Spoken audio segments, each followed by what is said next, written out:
배신당한 2년 박근혜 대통령은 퉁퉁 불어터진 국수를 만든 것이 누구인지 현실을 직시해야 합니다.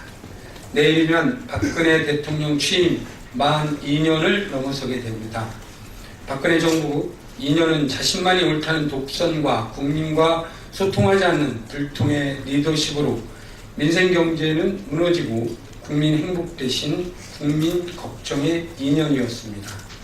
서민 증세와 전월세 대란, 희망 없는 고용, 부채공화국, 생애 맞춤형 복지 공약 파악이라는 5대 민생 실정과 인사 파탄, 세월호 참사, 민주주의 후퇴, 경제 민주화 포기, 의료 영리화 추진이라는 5대 불통 실정의 2년이었습니다. 무능과 무책임으로 점철된 박근혜 정부에 대한 실망이 이만저만이 아닌데 박근혜 대통령은 또 남 탓으로 서민경제 파탄을 떠넘기고 있습니다.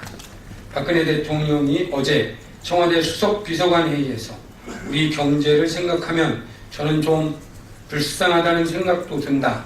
부동산 3법도 작년에 어렵게 통과됐는데 비유하자면 아주 퉁퉁 불어터진 국수라며 국회 탓으로 돌렸습니다.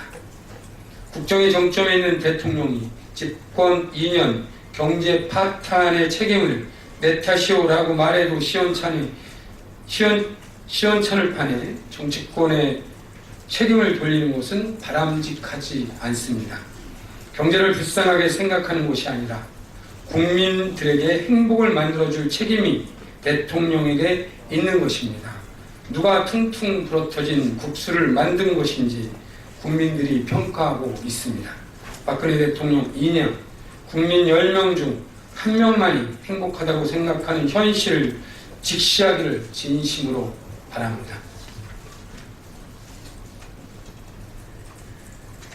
어제 한국은행이 국회 기획재정위원회 보고한 업무 현황 자료에 따르면 지난해 가계부채 규모가 1,090조 원에 이른다고 합니다. 지난 1년 동안 증가한 가계대출 규모는 64조 원을 넘어섰는데 은행권에 37조 3천억 원, 비은행권에 27조 원의 빚을 지고 있다고 합니다. 여기에다 카드사의 판매 신용, 보험사나 대부업체 등 기타 금융기관 대출까지 합치면 총 가계부채 규모가 1,090조 원이고 1인당 약 2,150만 원 가량을 빚을 지고 있는 셈입니다. 이런 빚의 증가는 바로 주택담보대출이 증가했기 때문인데 지난 8월 LTV와 DTI 등 부동산 금융규제 완화와 지난해 8월과 10월 두 차례 기준금리 인하로 대출 수요가 늘어났기 때문이라는 분석입니다. 빚내서 집사라는 초이노믹스의 결과입니다. 서민은 빚에 허덕이고 있는데 정부의 경제 청사진이 제대로 제시되고 있지 않고 있어 걱정입니다. 국민들은 부정부패 다음으로 빈부격차의 심화를 가장 심각한 문제라고 생각하고 있습니다. 이제 가계빚에 의존해 부동산 경기 띄우려는 초이노믹스의 실패를 인정하고 가계소득 중심의 경제성장으로 나가야 합니다. 박근혜 정부에 주문합니다. 새정치민주연합이 지속적으로 강조해왔듯 가계소득 중심의 성장 전략으로 정부는 하루빨리 경제정책 기조를 전환할 것을 촉구합니다.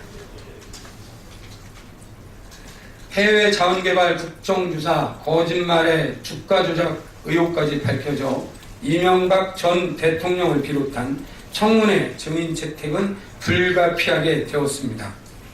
MB정부 해외 자원개발 사업이 엉망진창으로 진행됐다는 사실들이 속속들이 밝혀지고 있는 가운데 이명박 전 대통령의 사위 조현범 한국타이어 사장이 해외 자원개발 사업과 관련한 내부 정보를 활용해 주가를 조작했다는 의혹도 제기됐습니다.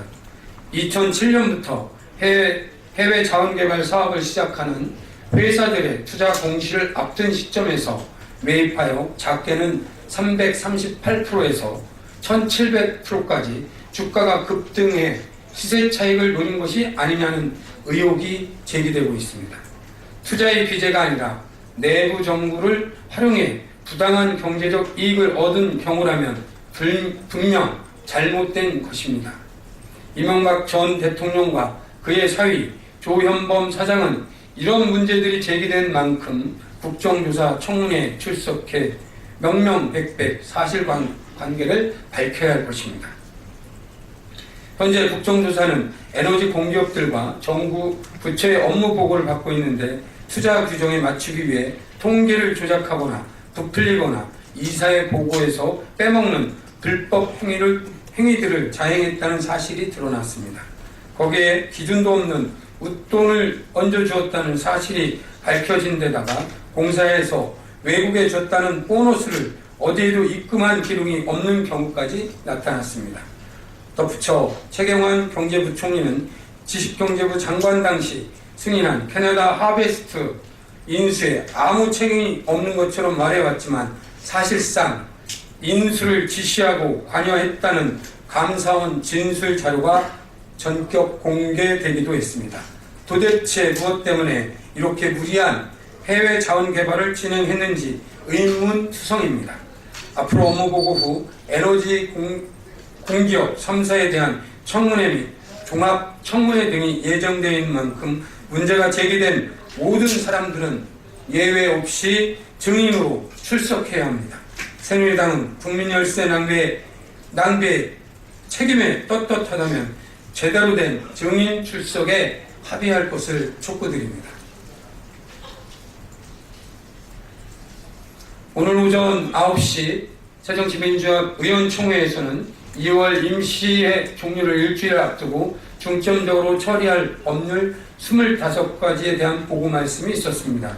부정청탁과 금품 수수를 금지하고 벌칙을 강화하는 이른바 김영란법과 아시아 문화의 전당에 차질 없는 개관을 위한 아시아 문화 중심 도시 조성 특별법을 비롯하여 법인세 정상화 3법, 우리 아이 안심보육 2법, 서민주거 안정 4법, 상가 세입자 보호 2법, 장거래 보호를 위한 10법, 연말정산 세금 폭탄 방지 2법 등 총 25가지 법률안을 중점 법안으로 정하여 추진하기로 했습니다. 대법관 후보자 인사청문회 관련해서는 2차례에 걸쳐 인사청문회 위원 간의 진지한 논의와 의원 총회에서의 뜻을 모아 이 땅의 민주주의의 뼈아픈 역사인 박종철 열사 고문치사 사건의 가담에 경중을 떠나 연루됐다는 것은 대법관으로서 커다란 흠결이 있다는 점을 인정, 인사청문회를 열지 않기로 했다는 점 말씀드립니다. 내일부터는 대정부 질문이 예정되어 있는데 이에 앞서 이완구 국무총리가 우윤근 원내대표를 내방했습니다. 우윤근 원내대표는 청문회 과정에서 날카로운 비판들이 오고 간 마음이 아팠지만 나라를 이끄는 총리가 돼서 축하한다는 말씀을 전했고, 특히 정부가 잘못한 게 많기 때문에 총리가 올바르게 보좌해달라, 특히 소통에 능하지 않는 박근혜 대통령의 특성을 이완구 총리가 야당과의 소통을 잘 해왔던 것처럼 잘해내리라 믿는다고 말씀하셨습니다. 이에 이완구 총리 또한 국회가 중심이 되는 패러다임으로 바뀌어야 한다며 정부가 일방적으로 일하는 게 아니라 국회와 협력 속에 국정이 돼야 한다는 생각을 갖고 있다고 화답했습니다.